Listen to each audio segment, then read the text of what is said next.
Je pense au fond que Solzhenitsyn nous rappelle dans son œuvre que la Russie est un pays de grande civilisation. Il nous rappelle que la Russie est à la fois européenne et à certains égards aux marches de l'Europe, ce qui était rappelé tout à l'heure sur l'appréciation du territoire post-soviétique. Il nous rappelle une exigence très forte d'identité.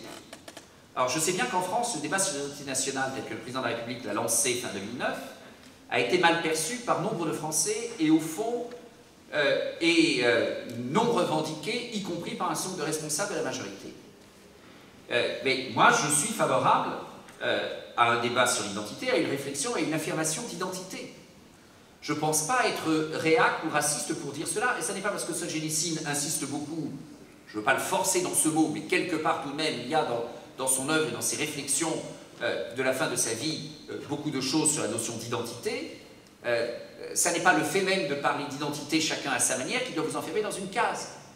Mais vous voyez bien que le centre de résistance, pour reprendre mon introduction, à désigner des voix Solzhenitsyn à Paris ou un certain nombre de villes, viennent aussi de cela. Je pense que si l'on veut considérer un grand ensemble qui soit de l'Europe avec la Russie, la question de l'identité de chacun des éléments de l'ensemble est importante. Ces identités peuvent être mobiles, dynamiques, ouvertes, intelligentes, tout ce que vous voulez, mais il faut une réflexion sur l'identité, de même que l'Europe a besoin d'une réflexion sur l'identité. Il me semble qu'une des grandes faiblesses de l'Europe, c'est que l'Europe a avancé en termes de technique et de mécanismes. Je ne suis pas sûr que l'on soit très au clair sur ce qu'est l'identité européenne, ce qui rend sans doute alors un peu difficile la question du débat de l'Europe et de la Russie.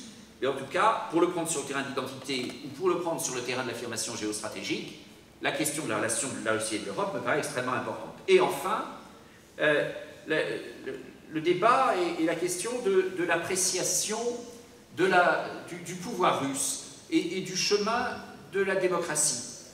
Très franchement, je suis loin d'avoir tout lu de Solzhenitsyn, donc je redis que mon propos est fragile. Mais, en tout cas, moi je ne suis pas d'accord avec ce qui a été dit tout à l'heure.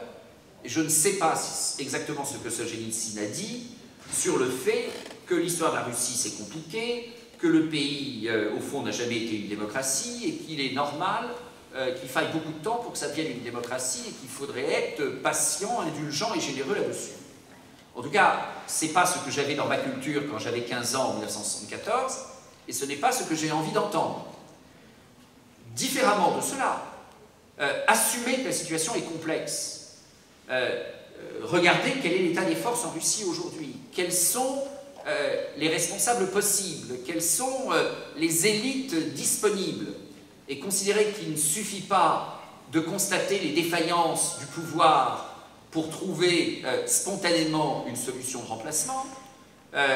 Alors, Solzhenitsyn n'est pas vivant en 2011, mais simplement, il me semble qu'on peut se revendiquer de sa pensée en disant cela, me paraît important.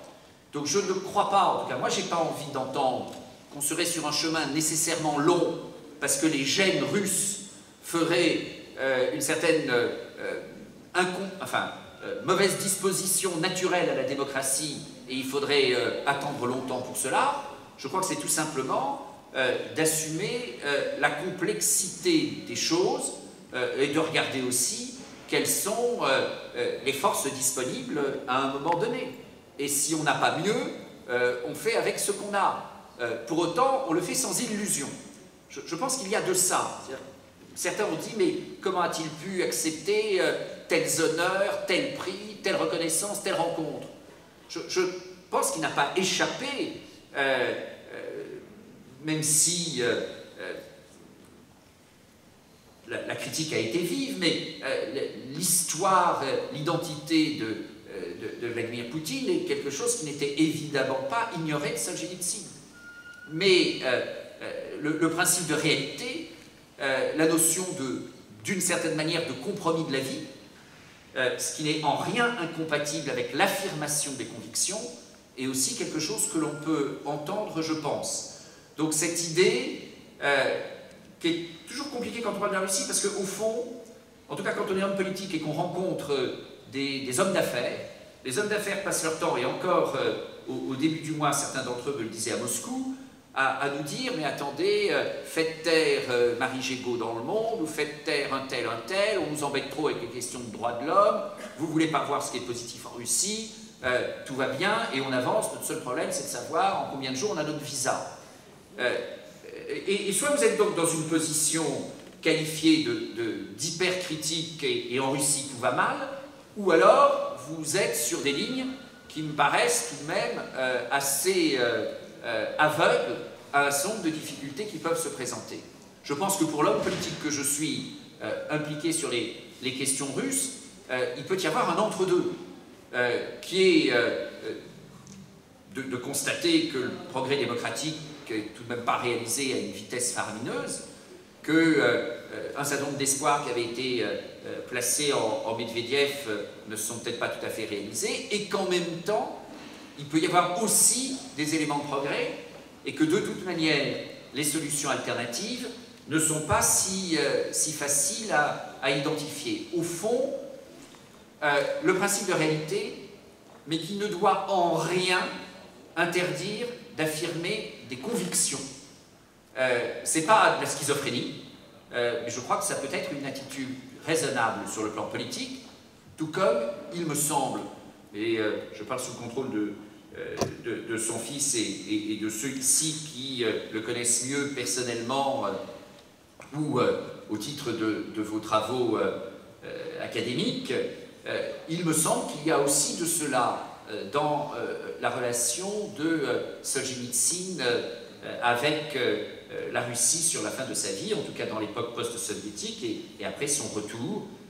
Ça n'est pas de la passivité, ça n'est pas de l'ignorance, ça n'est pas même de l'indulgence, mais c'est une confrontation des deux, tout en étant pleinement conscient des difficultés des choses et en étant capable de les dire aussi. Je veux simplement donc conclure, je sens que vous vous impatientez, en soulignant que pour moi, et je souhaiterais que ce fût le cas pour un plus grand nombre de nos concitoyens, tout simplement, et sans doute aussi de responsables politiques dans notre pays, Solzhenitsyn est évidemment un des grands hommes du XXe siècle. Si vous êtes là, c'est que vous le pensez, et je pense que c'est une évidence qui doit être rappelée. Vous savez, quand on héberge une commune et qu'on baptise une place, c'est toujours un moment très dur, quand on constate qu'il faut expliquer qui est la personne dont on donne le nom à la place. Enfin, la dure réalité, y compris de gens raisonnablement instruits, c'est qu'il faut sans relâche leur expliquer les choses. Et je crois au fond que Solzhenitsyn, sans illusion, mais peut-être avec moins de pessimisme qu'on ne lui colle sur le dos parfois, nous renvoie, chacune et chacun d'entre nous, à nos responsabilités et à notre engagement d'homme. Merci.